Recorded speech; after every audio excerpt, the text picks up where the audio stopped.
Demək, gəlir indi Word 2010-da olan lent qruplarından biri olan Page Layout-a. Page Layout-da nələr var? Tema var, Page Setup var, Page Background var, Paragraf var, Arrange var. Bu dizaynda normalde olan şeyler, rejimler burada bakın yazılıb dokument formatı diye 2019'da belə bir əlavə lent qrup açılıb. Page layatı iki hissəyə bölünüb. Dizaynlı layatı. İki yerə bölünüb. Dizayn deyil, bir onun xarici görünüşündə olan dəyişikliklər olub. Layatda isə səhifənin parametrlərində, ölçüsündəmi, kənar boşluqlarının təyin edilməsindəmi bunlar həyata keçirilir. Başa düşdünüzmü? Gəlir indi nəyə? Temalar. Temalar nə deməkdir? Müxtəlif baxın bura, necə deyirlər, rejimlər, səhifənin müxtəlif rejimlərin əlavə edilməsi verilib. Sonra isə burada var kala, rəngin təyin edilməsidir. Temaların rəngin təyin edilməsi, effektin verilməsi, fonta müxtəlif effektlərin verilməsi və s. Gəlir daha sonra isə bu hissəyə baxın, page background. Page background burada verilib bizdə. Baxın, bu hissədə verilib. Page background nədir? Arxa fonu təyin edilməsi. Page backgroundda nələrə aiddir? Watermark, color, page color, bir də page bardır. Watermark nə deməkdir? Watermark su nişanı deməkdir. Su nişanı bütün sənədimizin arxa fonunda yazılır. Bu kopya edilə bilməz. Bu filan kəsindir. Və yaxud da kurslar adlarının yazıları ki, və çap edən zaman bilinsin ki, bura məxsusdur da. Aydın oldu mu? Kolon titulcu, daha doğrusu su nişanıydı və yaxud da watermark. Bunu belə aşağısına klikledikdə sizə şablon olaraq burada verir. Confidential. Siz buradan ya confidential eləyə bilərsiniz, ya da ki, deyə bilərsiniz ki, custom watermark. Bunu elədikdə, gələk baxaq görək nə açılır bizdə burada. Sizə deyir ki, no, text watermark, yəni şəkil mətn formasında əlavə edilsin. Azərbaycan şriftində, məsələn, mən burada yazıram informatika, düzdürmü? İnformatika yazdım. Horizontal olsunmu, diagonal boyunca olsunmu? Bunların hamısını sizə göstərir, özünüz seçirsiniz də burada. Okey edəsiz və artıq nə baş verəcək? İndi bir dənə uzaqlaşdıraq sənədimizi. Fikir verin, bura baxın. Artıq bizim sənədimizdə informatika, baxın, fikir verin, informatika deyə yazı əlavə edildi. Burada məsələn informatika düşmür, çünki yazı var, burada əlavə məlumat var deyə o artıq arxasında düşüb görüntünün keyfiyyətini itirmir. Sonra page color vardır ki, səhifənin rənginin təyin edilməsi. Məsələn, rəngli səhifə eləyim. Aydın oldu mu? Rəngli formada eləyim. Sonra isə müxtəlif rənglər təyin edilməsi, page border isə nə deməkdir? Kənarın, səhifəyə bəzəkli məsələn kənarlar verilməsi. Okey, basıram. Artıq mənim məsəl üçün gəlin buna baxaq. Okey, basaq. Artıq sənədimdə baxın, fikir verin, belə bir çərçivələr baş verdi. Gəlin 3D versiyasında eləyək. Okey basaq. Artıq sənədimdə niyə okey olmur? Buna baxın.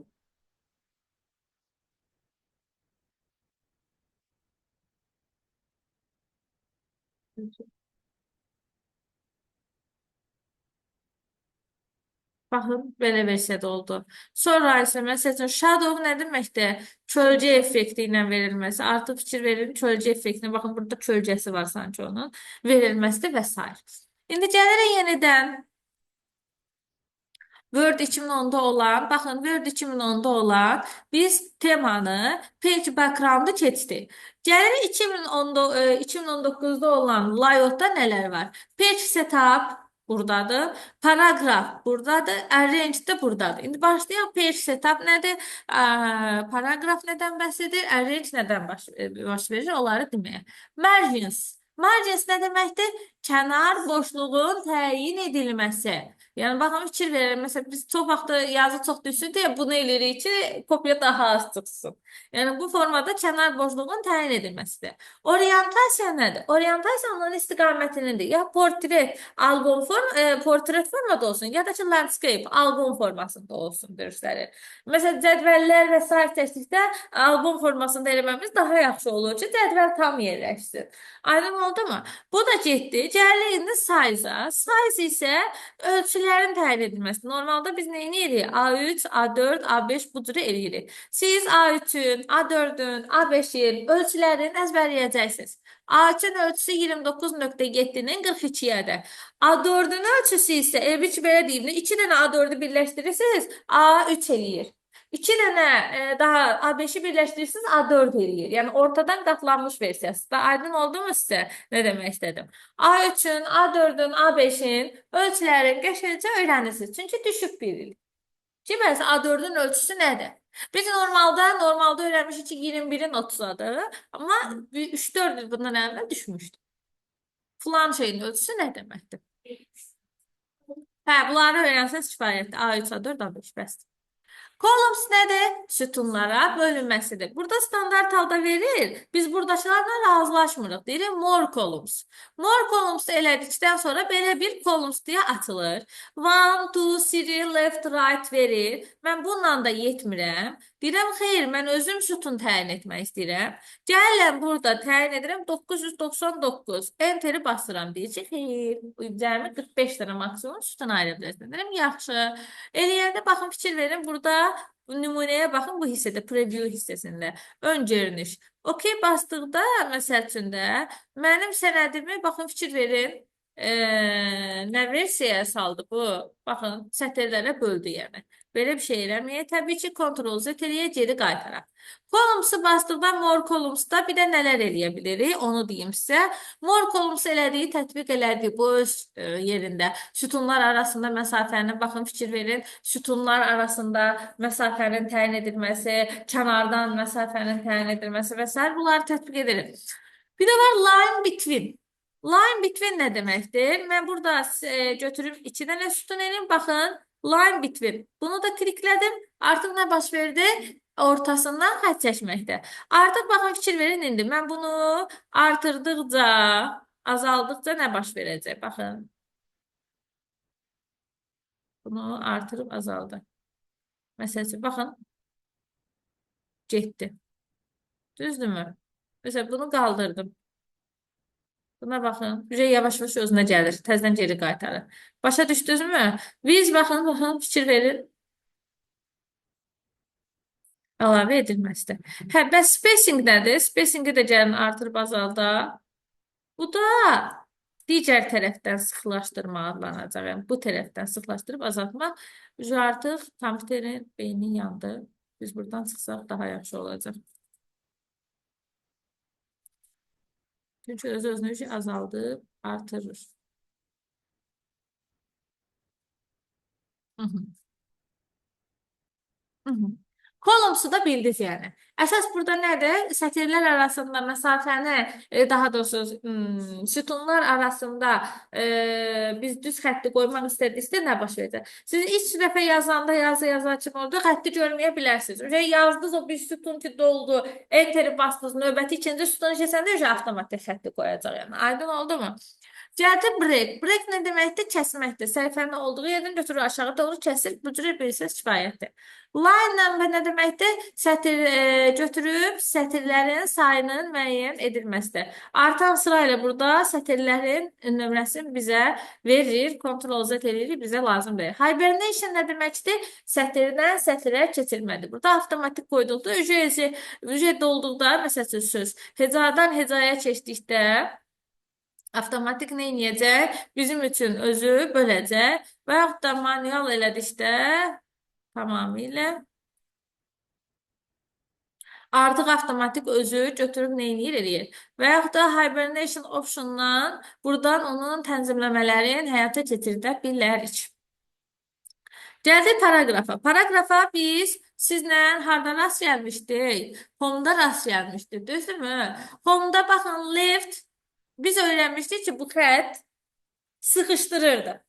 O biri xətt isə bunu geri qaytar. Amma buradakı leftlə right isə, baxın, home'dakı left bunu aparırdı. Bu da bunun yerinə yetirdiyin geri qaytarırdı. Özü sıxmırdı.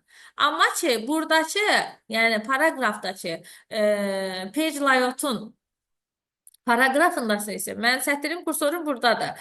Mən bunu belə elədikdə sıxır. Bunu belə elədikdə, məsəl üçün də, bu da bu tərəfdən sıxır. Məsəl üçün, gəlin bunu indi bir dənə geri qaytarım, siz görəsiniz. Məsələn, kursorum buradadır. Mən bu right-ı basdıqda bu tərəfə doğru götürür, sıxır. Buradan olmur, icazə vermir. Bu tərəfə götürür, neyniyir? Doğru sıxır. Aydın oldu mu? Amma ki, o biri neyniyəcək bizdə demişdi, əksinədir. Götürür, həyata keçirdir. Bax, məsəl üçün. Bəs before after nə deməkdir demişdik? Abzaslar arasında məsafənin təyin edilməsidir. Aydın oldu mu? Ctrl Z eləyirəm bunu öz versiyasına qaytarıram ki, çox oynamalar olmasın. Gəlirim paragrafın nəyi var bizdə? Əlavə atılan burada pəncərəsi var. Belə açan zaman burada belə bir bizim qarşımıza paragraf adında indents and spacing, line and page break deyə belə bir pəncərə açılır. Alignment düzləndirmək deməkdir. Soldan düzləndirmək, sağdan düzləndirmək və s. Sonra isə indent left right, sağdan və soldan boşluqların təyin edilməsidir. Gəlirik burada nəyə? Bu non demişdim sizə. Abzasımızın hər dəfə biz enteri basdıqda abzasımıza biz boşluq qoyurduq axı. Boşluq qoyulması. Boşluq olsun mu deyirəm non? Yox, qoymaq istəyirəmsə, bütün məsələn first line ancaq birinci sətri elədim. Baş verdi ki, nə oldu? Ctrl A elədim, bütün sənədimi seçdim. Bütün sənədimin hamısında enteri bastığım yerdən növbəti sətri keçirdə boşluq qoyulur. Yox, boş mən hal-hazırda olduğum abzası istəyirəmsə, həmin abzasdayamsa, elədikdə sadəcə hal-hazırda cari olduğum abzası götürür mən üçün neyini? Boşluq qoyur. Bəs by nədir? Qoyulan da boşluq var, birinci sətirdə qoyulduğunuz boşluğun ölçüsüdür. Hanging nədir? Hanging isə tərsini eləyir. Birinci sətiri olduğu kimi saxlayır. Yerdə qalan abzasda olan o biri sətirləri götürüb abzas kimi boşluq buraxmışdı. Yadınızda da göstərmişdim sizə. Gəldi spacing before və after sətirlərə abzaslar arasında məsafədir. Spacing isə nədir? Sətirlər arasında məsafənin təyin edilməsidir. Bunları da demişdim ki, miqdar o dərinliklə düşmür. Getdi. Arrange. Hal-hazırda bu arrange aktiv deyil. Çünki obyekt yoxdur. Obyekt dediyimdə nədir? Şəkilim və yaxud da ki, figurum nəsə yoxdur da burada. Gəlin mən bir dənə belə bir üçbucaq çəkim. Sonra isə gəlin bir dənə də belə bir yenə bir dənə çəkim nə? Başqa bir şey çəkəcəkdim. Ulduz hanı görəmirəm. Mən şu ulduz çəkirdim.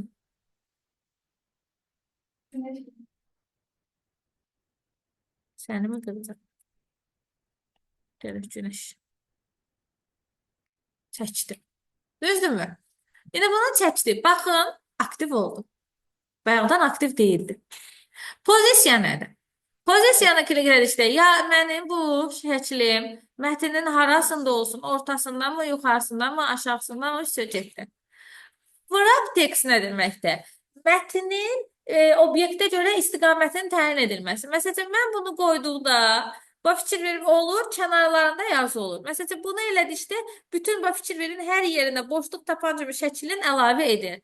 Məsələn, burada elə bilirsiniz ki, şəklin olduğu yerin nə sağında, nə solunda olmasın. Mətn ancaq onun yuxarı və aşağısında olsun.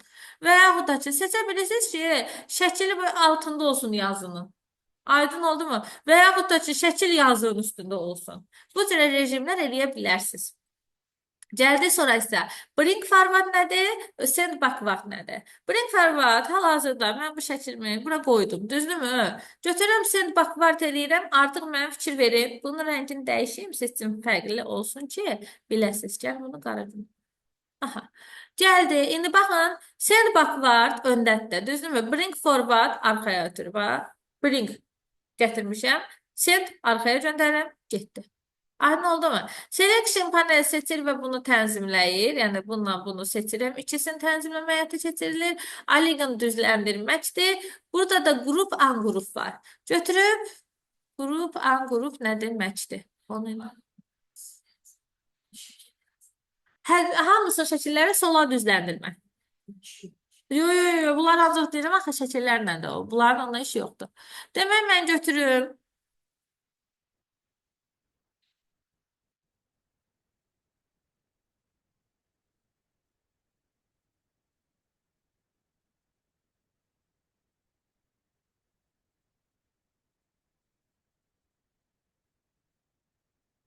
Hə. Shift düyməsini basıram.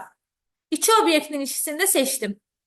Seçdimmi? Baxın, bayaqları qrup an qrup aktiv değildi. Bak burada yüce artık grup aktif oldu. Grup ne demektir? Ben bunu grup ele saldıqda artık fikir verim. Bu iki obyekt bir yerde hərəkət edir. Aydın oldu mu? Ben bunu an grup elədikdə hərəsi özü üçün ayrı cümhuriyyət oldu. Bunu bu tərəfə apara bilirəm, o birini o tərəfə apara bilirəm. Yəni hərəsi ayrı-ayrılıqda həyata keçir. Bayaqlar isə bir kvadrata salınmışdı. Rotate də nə deməkdir? İstiqamətləndirmə, döndərmə. Döndərilən mor rotatelər var, daha çox rejimdə istiqamət verilməsi.